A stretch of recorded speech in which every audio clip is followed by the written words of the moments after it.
বোনেরা আসছেন তাদের মুখের দিকে তাকায় আপনি জানেন দিদি মহোদয় সাহেব, আমার যে সকল চাচা বাবার থেকে বেশি বয়স আছে তারা কি কষ্ট, আম্মাকে দেখেছি আমার আম্মার থেকেও বেশি বয়স এই ডিপার্টমেন্টে চাকরি করে, তারাও 64 জেলার থেকে আয়েছে। কি অপরাধ করেছে আপনার কাছে? আপনার ডিপার্টমেন্টে চাকরি করে, আপনি তার অভিভাবক, আপনার কাছে দাবি আমাদের থাকতেই পারে, কিন্তু আপনাকে জানতে হবে, বুঝতে হবে এবং মানতে হবে।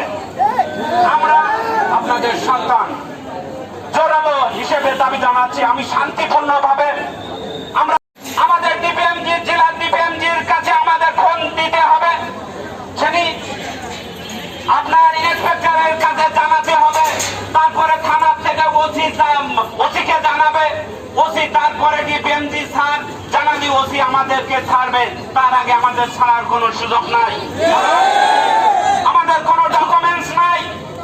আমরা যে একটা ডিপার্টমেন্টে চাকরি করি, এক ডিপার্টমেন্টে 2 রকম সাবজেক্ট বা নীতি আমরা মানব না।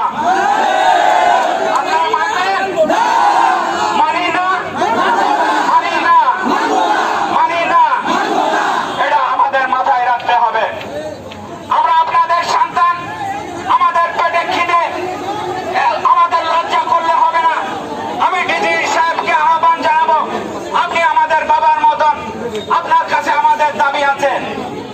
আমি আপনার সন্তান হিসেবে আপনাকে আহ্বান জানাবো, সন্তানের কথা যদি বাবা মার কানে যদি না যায়, সেই বাবা মা বেঁচে থাকা না থাকার সমান কথা হয়ে যায়। আমি ওটা আহ্বান জানাবো ডিজি মহোদয়কে,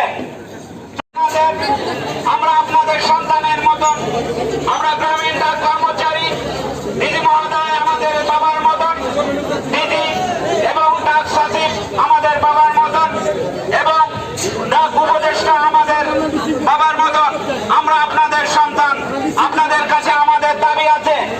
আমাদের দাবি এই সন্তানের দেখাশোনা দেখভাল যেন সরকার এই একটা ব্যবস্থা নেয়। আর আমি বলতে পারবো না যে আমার সন্তানকে